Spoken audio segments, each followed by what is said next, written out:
ہم کیونکہ بھارت مادے میں رہتے ہیں، دنیا میں رہتے ہیں، تو مادے کی بہت ساری خصوصیات ہیں۔ مادہ انسان کو کھینچ کے رکھتا ہے، پکڑ کے رکھتا ہے، اور روح جو اس بدن کے اندر قید ہوتی ہے موقتاً، ٹیمپریری، وہ پرواز چاہتی ہے، لیکن مادہ اسے زمین میں کھینچتا ہے۔ پروردگار نے اس لیے اپنے ہادیوں کو بھیجا، کیونکہ انسان خود روح کو پرواز نہیں دے سکتا، اسے ایک ایسے ہادی کی ضرورت ہے، ایک ایسے رابطے کی ضرورت ہے جو روح کو واپس اس مقام پہ بھیج سکے کہ جہاں سے وہ آئی تھی۔ انا للہ و انا الیہ راجعون، کہ ہم اللہ ہی کی طرف سے آئے ہیں اور اللہ ہی کی طرف واپس جانا ہے۔ اب یہ جو انسان ہے، کامیابی یہ ہے کہ جب ایک وقت ختم ہو جائے گا تب تو جانا ہی ہے، لیکن بہتر یہ ہے کہ ہم اسی دنیا میں چلے جائیں واپس، اسی دنیا میں پرواز کریں، اپنے آپ کو بلند کریں، اس مقام پہ لے کے جائیں کہ جو خاص مقام ہے۔ ظاہر ہے یہ مقام ہر کوئی نہیں حاصل کر پاتا، لیکن دروازہ کھلا ہوا ہے، دروازہ کھلا ہوا ہے۔ اگر آپ چاہیں تو یہ مقام حاصل کر سکتے ہیں اپنی زندگی میں، لیکن ظاہر ہے اس کے لیے آپ کو مادے کی خصوصیات پتہ ہوں کہ میں کس طرح اس مادے سے نجات حاصل کروں۔ وہ مادہ ظاہر ہے اس دنیا کی چیزیں، دنیا کے معاملات، یہی مادہ ہے، اور مادے کی خاصیت یہی ہے کہ اس عالم میں، مادے میں، یعنی دنیا کیونکہ اسی عالم مادہ ہے، اس میں مشکلات اور امتحانات ہیں۔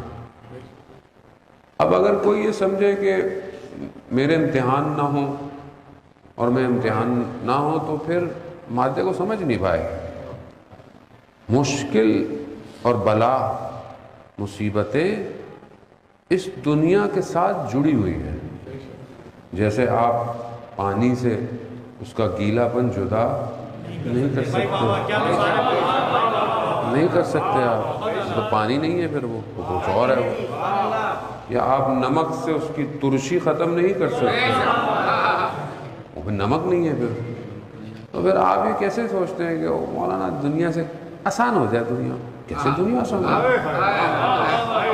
وہ دنیا نہیں ہے پھر جو آسان ہو جائے۔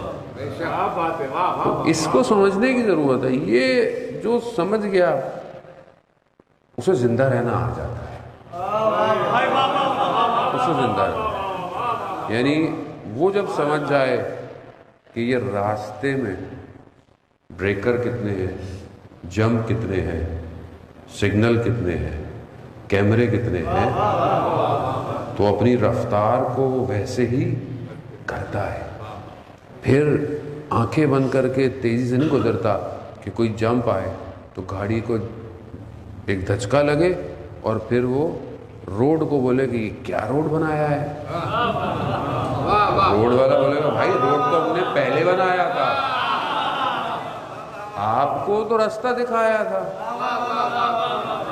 اب آپ سیکھیں اس پہ چلنا۔ زندگی یہی ہے بس۔ انبیاء آ کر بتا گئے کہاں جمپ ہے، کہاں سگنل لگا ہوا ہے، جب نکلو گے غلطی کرو گے تو جرمانہ بھی دینا پڑے گا، دینا پڑے گا۔ زندگی یہی ہے۔ میرے خیال میں ہائی وے پہ اگر کوئی گاڑی چلاتا ہو، جاتا ہو نا، تو اسے زندگی سمجھ میں آ جاتی ہے۔ ہائی وے اگر سیدھا سیدھا ہو تو نیند آ جاتی ہے، اور جب نیند آتی ہے تو حادثہ ہو جاتا ہے۔ اسی لیے ہائی وے کو یوں مناتے ہیں کرو میں، کیوں؟ چلانے والا جاگتا رہے۔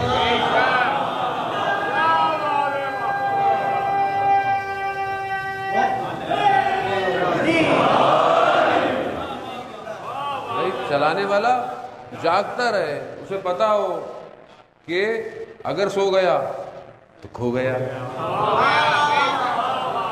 اب اگر منزل تک پہنچنا ہے تو بیدار رہو، اور بیداری بصیرت کے ساتھ ہے. بغیر بصیرت کے بیداری نہیں ہے. تو ہو سکتا ہے غلط ایگزٹ لے بیٹھو. بھائی دیکھیں، پڑھا لکھا مجمع ہے، سیدھا سیدھا بولنا بہت سی جگہوں پہ سخت ہوتا ہے.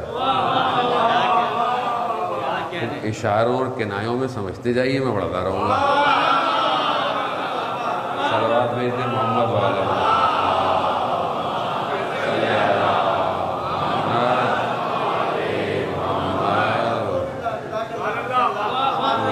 اگر بصیرت نہ ہوئی، اگر منزل سے آشنا نہ ہوئے، ہدف کا پتہ نہ ہوا، تو غلط ایگزٹ لے لو گے. اور اگر غلط ایگزٹ لے لیا تو یاد رکھنا بڑے بڑے ہائی وے پہ کئی کلومیٹر بعد یو ٹرن آتا ہے. کئی کلومیٹر کے بعد یو ٹرن آتا ہے. صدیاں گزر جائیں گی. اس لیے شاعر نے کہا نا وہ کہ یہ تم نے برسوں جینے کا ارادہ کیا ہے، صدیاں اس کا خمیازہ بھگتو گے. یہ جو غلطی کر بیٹھے، غلط ایگزٹ لے لیا، آج تک انسانیت پریشان ہے. غلط ایگزٹ لے لیا نا، ایک ایگزٹ غلط ہو گیا، بس ایک غلط ہوتا ہے یہاں پہ. تو یہی ایک غلطی ہوئی عزیزان محترم. جب بھی کیوں، اصل وجہ کیا ہے؟ کوئی رشتہ داری نہیں ہے، کوئی آپ کا اپنا معاملہ نہیں ہے، معاملہ خدا کا اور اس کے ہادی کا ہے. اگر اس کے ہادی کو چھوڑ دیا،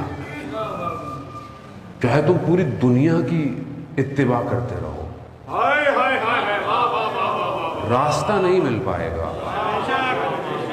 راستہ صرف یہی ہے.